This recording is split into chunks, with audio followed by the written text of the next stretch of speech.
The losers bracket continues as we now head to the second round. Last time we witnessed an extraordinarily interesting battle as Gym Leader Morty of Ecruteak took on Whitney of Goldenrod in a ghost versus normal battle where both trainers' predominant stab moves basically couldn't hit each other, and the result was something shocking. Today we'll be seeing two extremely powerful trainers duel for the chance to make it to the secondary bracket semifinals. Jasmine, the current gym leader of Olivine City, versus Gym Leader Pryce of Mahogany Town. Let's see how their teams stack up. Jasmine returns to the tournament with her mono steel type team that is hyper competitive and also has a new development on her team since her last battle, which I'm sure we'll see today. She's gonna have to take advantage of her steel type defenses and stab moves for sure. Pryce, on the other hand, emerges with a team that has been one of the most troublesome for trainers with how synergistic it is in the hail. He's going to have to utilize his Wall Rain and Cloyster effectively here and also take advantage of the hail and his Pokemon's abilities like Snow Cloak and Ice Body. Our trainers are ready for battle, so let's do this. It's arena time. And here we go, a gym leader showdown. We've got Jasmine of Olivine City versus Pryce of Mahogany Town. Pryce starting off the battle with his Frostlass. Now this thing has been absolutely miraculous for him and a big trouble for a lot of other trainers, and Jasmine's going to come in with the Empoleon, a rather tanky lead from her, so the Frostlass is going to go for the spikes right away. Pryce realizing how valuable that is against Jasmine's team, of course, being the steel type, and Empoleon's going to go for the Defog right away. Oh man, what a prediction there from Jasmine, knowing that Pryce's #1 move was to go for the spikes. But now we'll have to see how she's going to deal with the Frostlass. Going to switch out, actually, is Jasmine going into the Ferrothorn now. Now, Ferrothorn deals with Frostlass really, really well, especially the specially defensive variant that Jasmine does have. Here comes the Shadow Ball. Let's see. Ooh, doing a good chunk. Oh, that was a critical hit. And this special defense drop. Oh, my word. See what I'm talking about with this Frostlass? It is a very, very lucky Pokemon. It has had some miraculous plays throughout the tournament. And here comes the Skarmory now. Skarmory, also a specially defensive variant on Jasmine's team, so the Shadow Ball won't do a whole lot,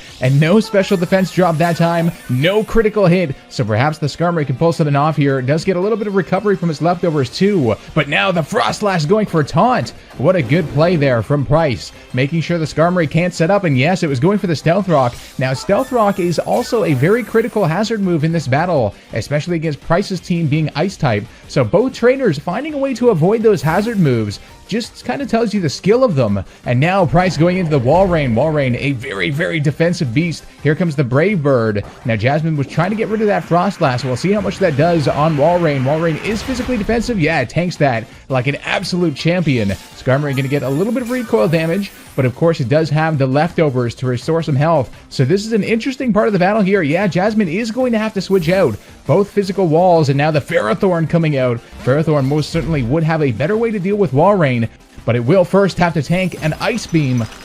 Let's see how much that does. Brings it a little bit below half. So Ferrothorn tanking that pretty well. Wall Rain now forced to switch out into the Abomasnow. Abomasnow is a great switch if Jasmine did go for the Power Whip there to try and take down that Wall Rain. We'll have to see, but of course the Hail will be set up on Pryce's team. Always a good idea. Yes, the Power Whip. So what a prediction there by Pryce, making sure to send out a Grass type.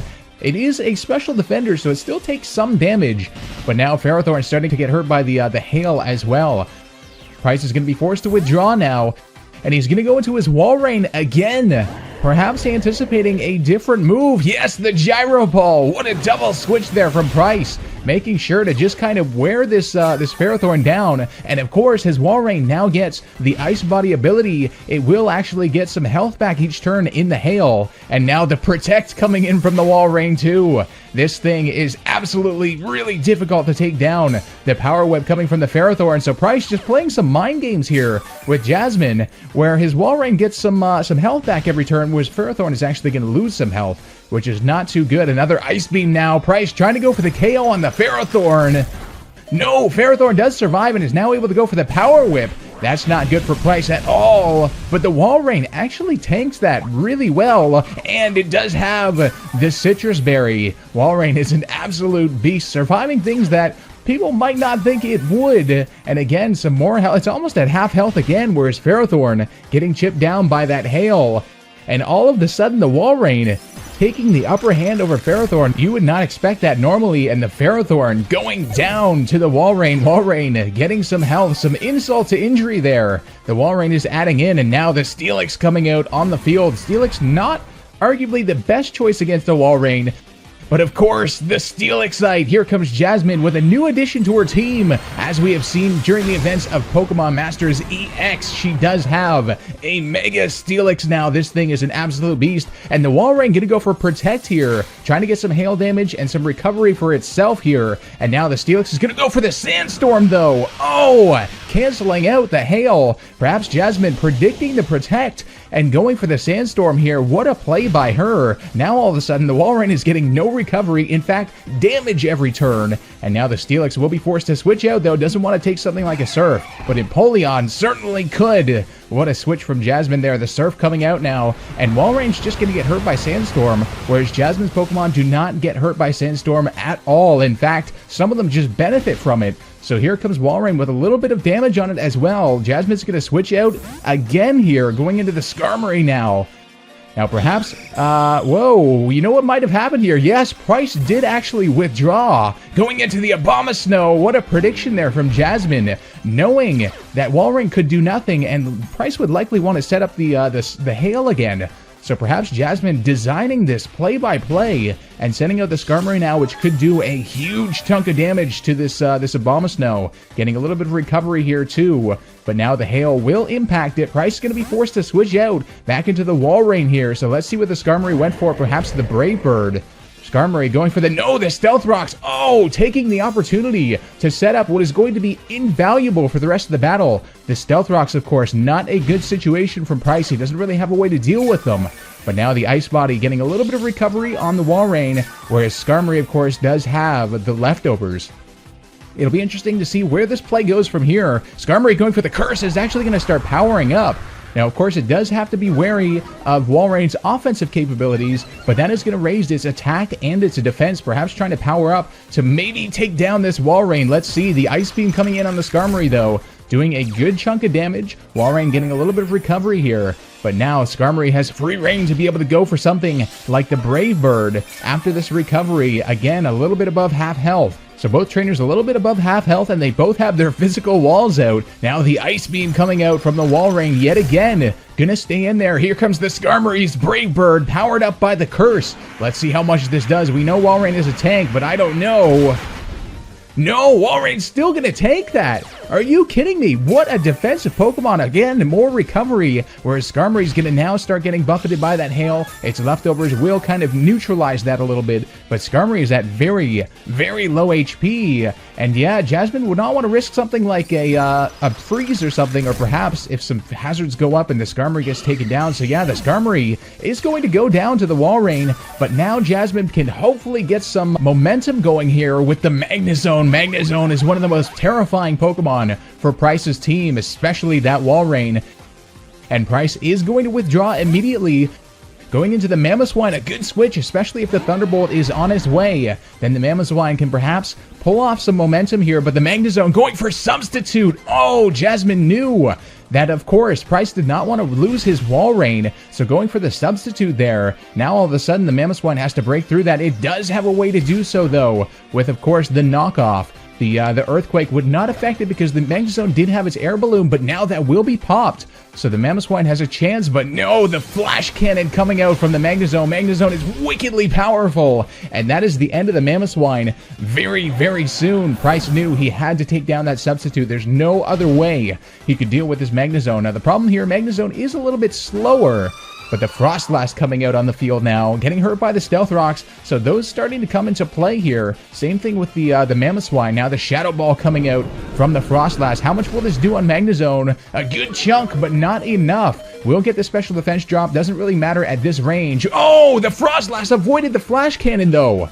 The hail on its last turn, allowing the Snow Cloak ability to activate on the Frostlass, and all of a sudden the Magnezone missed its attack, and now Jasmine has lost all momentum. Here comes the Shadow Ball on the Empoleon, doing a good chunk of damage there, and the special defense drop as well. What did I say? This Frostlass is nearly invincible.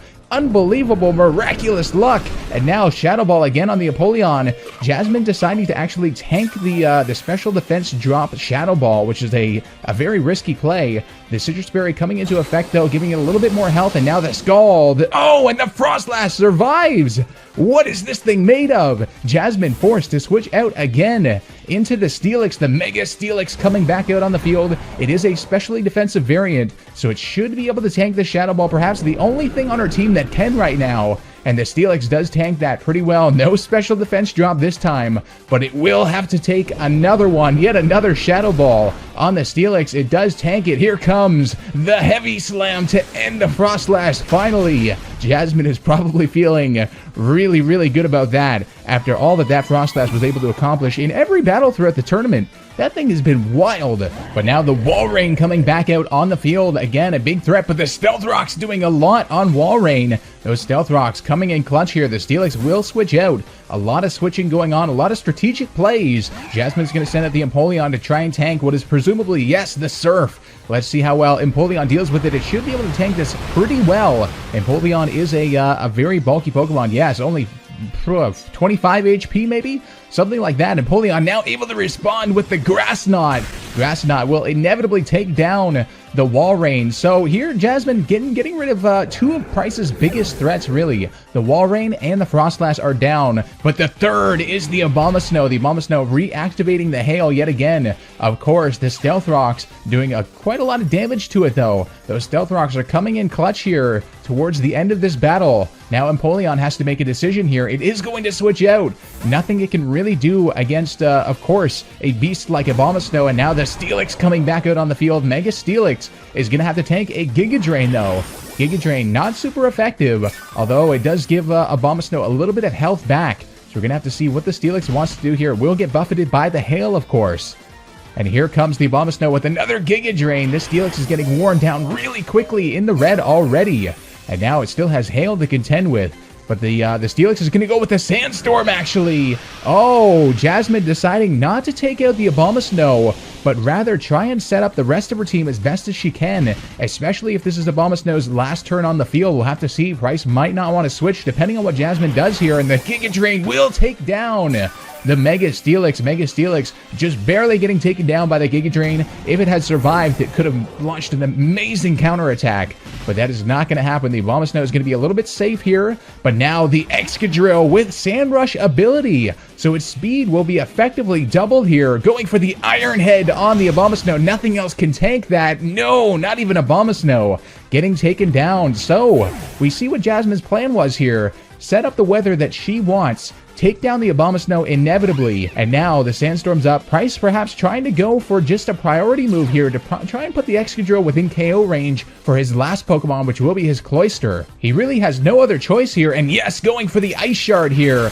Just needs a priority move because this Excadrill is so fast right now, and going for the Iron Head to take down the Weavile. Yes, it will go down. Now, Excadrill is terrifying in the Sandstorm, of course, with its double speed. It will be at about half health, and now the Cloyster coming out. Cloyster is always a terrifying threat, but the thing is, from this position, especially after Stealth Rock damage, it won't really be able to go for a Shell Smash because the Excadrill's Earthquake would, of course, take it down after its defense is lowered. So all of a sudden, the Earthquake, oh, the Cloyster does survive. That is not good for Jasmine. The Sandstorm is up, but now, oh, as well, the Citrus Berry. This is not a good position for Jasmine at all. Cloyster is terrifying and outspeeds the rest of her team. Here comes the Razor Shell, taking down the Excadrill. The Excadrill putting in some good work. The Steelix setting it up really well. And now, in addition to the Citrus Berry, of course, now the Sandstorm is done for. So Empoleon coming out. It all depends what the Cloyster has here. Going for the Icicle Spear that will hit 5 times. Let's see how Empoleon deals with it. Oh, it is only doing about 5 HP, but it could get a crit every single... It re-rolls the crit chance every single attack. That's 3. There is a crit. Oh, man, this is going to be close. 4. It looks like the Empoleon. 5. It might survive, but it all depends. Can it take out the Cloyster here? Empoleon going for the Grass Knot. Is that it? Oh, yes! The Cloyster going down! Jasmine, with the skin of her teeth, just 2 Pokemon remaining at quite low health, too. That Cloyster was getting terrifying towards the end, of course. Jasmine set it up so that Cloyster could not use Shell Smash. A very, very brilliant battle on both sides of the field here, but Jasmine ultimately emerging on top there. She will be taking the battle 2-0 and moving to the semifinals of the losers bracket. Make sure to smash that like button and subscribe with notifications on so you don't miss the next matches. Before we go, I'd like to thank the patrons who are making this tournament possible. If you guys want to help further this series' potential and support it, the link to my Patreon page will be in the description below. That's all for this one. This has been SilphSpectre, and I'll see you guys next time for more True Power.